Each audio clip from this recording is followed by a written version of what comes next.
মানে ছেলেরা ও যুবক জওয়ানেরা মুরব্বিরা মা বোনেরা মনে রাখুন একটি আয়াত আপনাদেরকে শোনাই। কোরআন বিবরণ দিয়েছে ফালানাসআলান্নাল্লাযীনা উরসিলু ইলাইহিম ওয়ালানাসআলান্নাল মুরসালিন। কিয়ামতের দিন আল্লাহ পাক আমাকেও জিজ্ঞেস করবেন আর আপনাদিগকে জিজ্ঞেস করবেন। কোরআন পাকের এই আয়াতে বলা হয়েছে ফালানাসআলান্নাল্লাযীনা উরসিলু ইলাইহিম, তাদেরকে আল্লাহ পাক অবশ্যই সওয়াল করবেন, জিজ্ঞেস করবেন যাদের কাছে নবী রাসূলকে পাঠানো হয়েছে। ওয়ালানাসআলান্নাল মুরসালিন, আর নবী রাসূলদেরকেও আল্লাহ সেদিন ধরবেন, নবী আর রাসূলদেরকে ধরবেন। আমার আল্লাহ বলবেন, হে আমার নবীগণ, হে আমার রাসূলেরা, তোমাদের কাছে যে দিন দিয়েছিলাম, যে শরীয়ত দিয়েছিলাম, এই দিন শরীয়ত এটা মানুষের কাছে পৌঁছে দিয়েছো কিনা, মানুষের কাছে তোমরা পৌঁছে দিয়েছো কিনা, এটা নবী রাসূলদেরকে আল্লাহ জিজ্ঞেস করবেন, নবী রাসূলদেরকে আল্লাহ কৈফিয়ত করবেন। হে মুসলমান বাপজি ভাইয়েরা, ও মা বোনেরা, নবী আর রাসূলগণ সেদিন আল্লাহর কাছে জবাব দেবে। রব্বুল আলামিন আল্লাহ, আপনি তো বেহতার জানেন আপনার দিনকে মানুষের কাছে পৌঁছে দিতে, আপনার শরীয়তকে মানুষের কাছে পৌঁছে দিতে কত লাঞ্ছিত হয়েছি, কত অপমানিত হয়েছি, কত বেইজ্জতি হয়েছি, কত অত্যাচারিত হয়েছি। তারপরে জীবনের শেষ মুহূর্ত পর্যন্ত আপনার দিন জিন্দা করার জন্য মরণ পর্যন্ত আমরা মুজাহাদা করে এসেছি। আদায় হয় না রমজান শরীফের রোজা, তাও আমাদের রাখা সবার সুযোগ হয় না। তারপরে অর্থ আছে যাকাত দেব, সেখানে তঞ্চুকতা করি, আর জীবনে একটাবার হজ, কিন্তু সম্পদ দুনিয়া দুনিয়া করতে করতে হজ করবার সুযোগ ঘটলো না। ভাইরা আমার, আর আমার মায়েদের জিন্দেগি রাসূলুল্লাহ এই চারটে কাজ দিয়েছেন, এই চারটে কাজই আমার মায়েরা সব আদায় করতেছে। কথা বলেন না? হুজুর এসছেন নাকি? জি, একটু তাকবীর ধ্বনি দেন না, নারায়ে তাকবীর। একটু জোর আওয়াজে দেন না, নারায়ে তাকবীর। সিলসিলায়ে মুজাদ্দিদুজ জামা মুহাদ্দিস সাহেব হুজুর কিবলা, মুহাদ্দিস সাহেব হুজুর কিবলা, নারায়ে তাকবীর। হুজুর এসে খুব খুশি হবে যে সিঙ্গেরাটি গ্রামে এসে এত লোক যে আমার ঢোকবার জায়গা নেই। আমার মাদ্রাসার ছাত্র যারা, ছোট ছোট সোনার মালিক যারা, আমি জানি না তারা কোথায় আছে, মাদ্রাসার ছাত্রগুলোকে অন্তত অনুরোধ করব তারা একটু স্টেজের সামনে এসে বসলে ভালো হয়। হুজুর শুনছিলাম অনেক অসুস্থ, আসলে বয়স হচ্ছে, দিনে তার মাদ্রাসা, রাতে তার প্রতিদিনের যা প্রোগ্রাম, ঠাসা প্রোগ্রাম, এই বয়সে প্রতিদিন রাত জাগলে যেটা হয় বুঝতেই পারছেন। তারপরেও শুকরিয়া আল্লাহ, তিনি আমাদের খেদমতে এসেছেন, তিনি সময় মতো আপনাদের কাছে আসবেন। আমি অনুরোধ করছি সমস্ত ভাইরা বাপজিরা, আপনারা মাহফিলে এসে বসেন। যদি মাহফিলে এসে একটু যদি নাই বসেন, তাহলে মনের দিক দিয়ে কতটা খারাপ লাগবে। বিশেষ করে হুজুর কিবলা এসেছেন, তিনি বা কি ভাববেন যে সিঙ্গেরাটি একটা ঠাসা মুসলিম গ্রাম, আশপাশের গ্রাম থেকে যারা এসে আমি নাই তাদের বাদই দিলাম, কিন্তু এই একটা গ্রাম, বিশ্বাস করুন ওই যে সমস্ত এলাকাগুলোতে মুসলিম জনসংখ্যা একেবারে নগণ্য, খুব কম, ওই এলাকাগুলোতে যখন জলসায় যাই দেখি, যে এলাকায় যায় আশপাশ থেকে ২-৫টা গ্রাম থেকে এত মানুষ আসে, জায়গা হয় না। আর এই ঠাসা মুসলিম মহল্লাগুলোতে লোক বসতে চায় না। ওই নদিয়ার দিকে যায়, বনগাঁর দিকে যায়, আরো অনেক জায়গায় যাওয়া হয়, সেখানে খোঁজ নেই ২০ ঘর মুসলমান, ৫০ ঘর মুসলমান, অথচ মাহফিলে লোক ভরে যায়, আশপাশ থেকেও লোক ভরে যায়। আর আমাদের এই জায়গাটা একটা ক্ষুদ্র পাকিস্তান। কি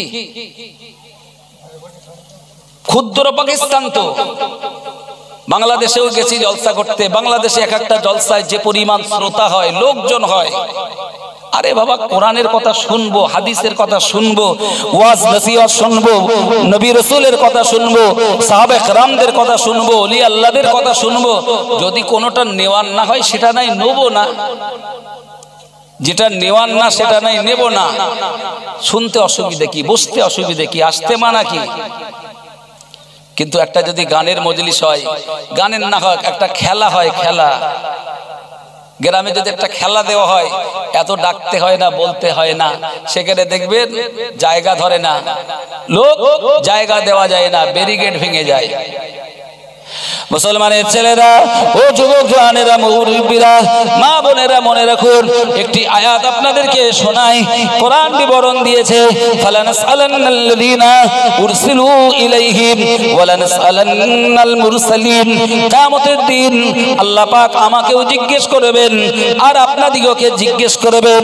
কোরআন পাকের এই আয়াতে বলা হয়েছে ফালানাসআলান্নাল্লাযীনা উরসিলু ইলাইহিম, তাদেরকে আল্লাহ পাক অবশ্যই সওয়াল করবেন, জিজ্ঞেস করবেন যাদের কাছে নবী রাসূলকে পাঠানো হয়েছে।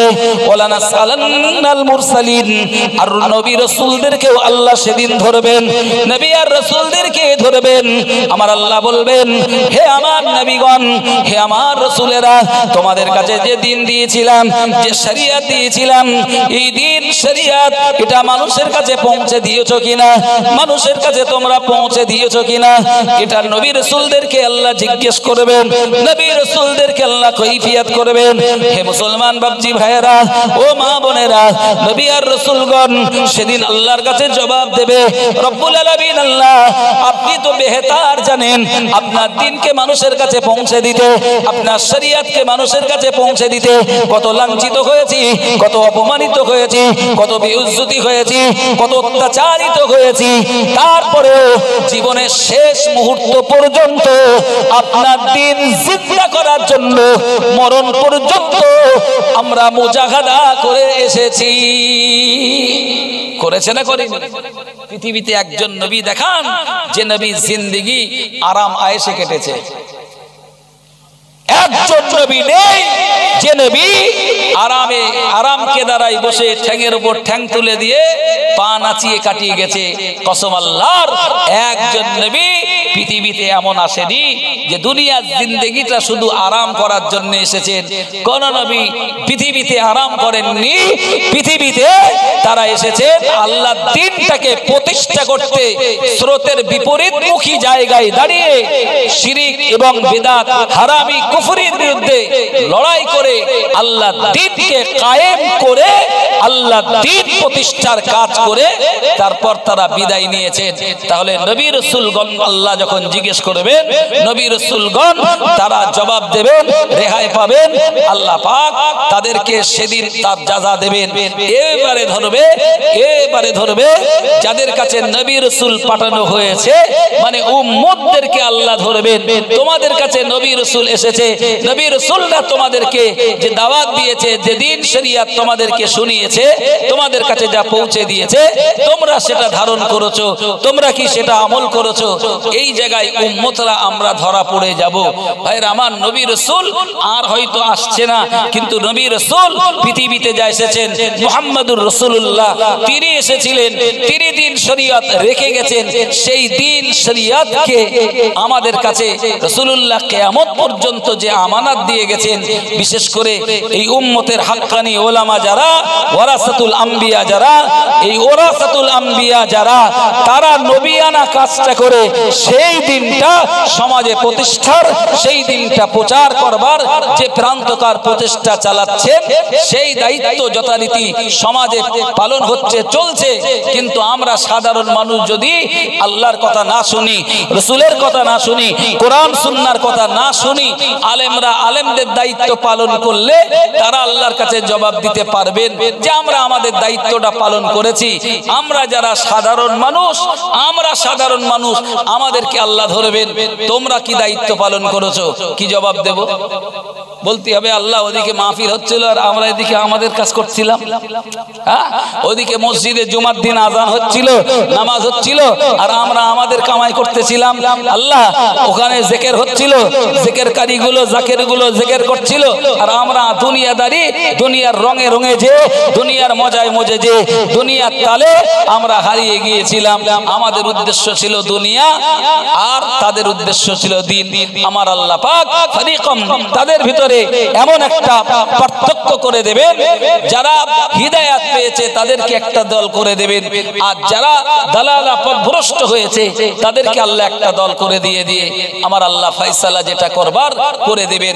অতএব ভাইরা আমার, বাপজিরা, মা বোনেরা, আলোচনার বিষয়বস্তু বাড়ালে অনেক বাড়ানো যাবে। জ্ঞানী মানুষের জন্য ইশারাটা এনাফ, ইশারাটা যথেষ্ট।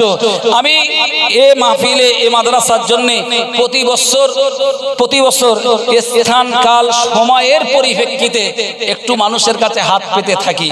আজকে লোক কম বয়েছে না বেশি বয়েছে, কম না বেশি ও আমার চিন্তা না, আমার ডিউটি একটু থাকে। প্রতি বছর একটু এই প্রতিষ্ঠানের জন্য আপনাদেরকে বলে থাকি, কেউ নগদ কেউ আদায় দিয়ে থাকেন। তো সন্ধ্যা থেকে এ পর্যন্ত ওয়াজ নসিহত বিভিন্ন মুখে আমরা শুনেছি, আরো শুনবো। বিশেষ করে ফুরফুরা শরীফ থেকে হুজুর কেবলা তিনিও এসেছেন। তো এই হুজুর কেবলা আমার পরে আসবেন, তো এরই মাঝখানে আমি একটুখানি আপনাদের কাছে এই প্রতিষ্ঠানের জন্য সামান্য একটু চাইবো, এরপরেও আপনারা দেবেন। যদিও এখনো দেওয়া শুরু হয়নি, যদিও এখনো চাওয়া শুরু হয়নি, তো এর মধ্যে যারা আছেন আল্লাহ রাস্তে একটু আপনাদের দিতে হবে। সে কাছে থাকলে নগদে দেন, আর নইলে প্রতিশ্রুতি দেন, তো একটুখানি যারা দূরে কাছে যেখানেই আছেন একটুখানি আমার ডিউটিটা অন্তত পালন করি। তো আমি চাওয়া শুরু করতেই আলহাজ রশিদুল ইসলাম আমাদের হাজী সাহেব তিনি 500 টাকার নগদ দিয়েছেন। সকলে খুশিতে তাকবীর দেন, নারায়ে তাকবীর, একটু জোর আওয়াজে দেন, নারায়ে তাকবীর, নারায়ে তাকবীর। রব্বুল আলামিন আল্লাহ হাজী সাহেবের দান কবুল করে নিন, হায়াতে বরকত দিন, আল্লাহ সংসার জীবনে শান্তি দিন, রোগ বালা মুসিবত বিপদ আপদ গুলোকে আল্লাহ আপনি দূর করে দিন। এ দানের ওসিলায় দিদারে কাবা, জিয়ারতে মদিনা আরো জীবনে নসিব করে দিন। জোরে বলুন আল্লাহুম্মা আমিন। আমার আরেকজন হাজী সাহেব, হাজী আব্দুর রশিদ সাহেব, তিনিও নগদে 500 টাকা দিলেন। আল্লাহ তার দান কবুল করুন, আল্লাহ দানের ওসিলায় দুনিয়ার ভালাই নসিব করুন, আল্লাহ জমিন আসমানের বালা মুসিবত থেকে হেফাজত করুন। আল্লাহ দাদাদের মাই মুরব্বী যারা কবরে চলে গেছেন, এ দান তাদের জন্য নাজাতের জারিয়া বানিয়ে দিন। জোরে বলেন আল্লাহুম্মা আমিন। আমার মুস্তাফা সাহেব বেচারা গরিব মানুষ, তিনিও নগদে 500 টাকা দিয়েছেন। আল্লাহ এ দানকে কবুল করুন, আল্লাহ এ দানের ওসিলায় কামাইতে রুটি রুজিতে বরকত দান করুন, জমিন আসমানের বালা মুসিবত থেকে হেফাজত করুন।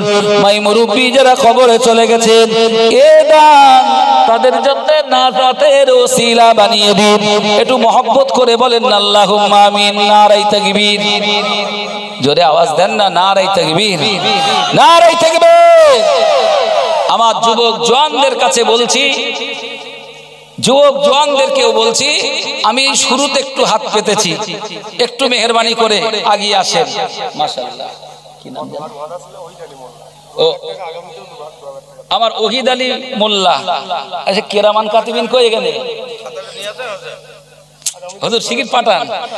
আর ওহিদ আলী ভাই 2000 টাকা। খুশিতে তাকবীর দেবেন না, নারায়ে তাকবীর, জোরে বলেন না, নারায়ে তাকবীর, নারায়ে তাকবীর। আমার ওহিদ আলী মোল্লা জোরে বলেন জিন্দাবাদ, আমার ওহিদ আলী মোল্লা বলেন জিন্দাবাদ, নারায়ে তাকবীর। রব্বুল আলামিন আল্লাহ ভাইয়ের দান কবুল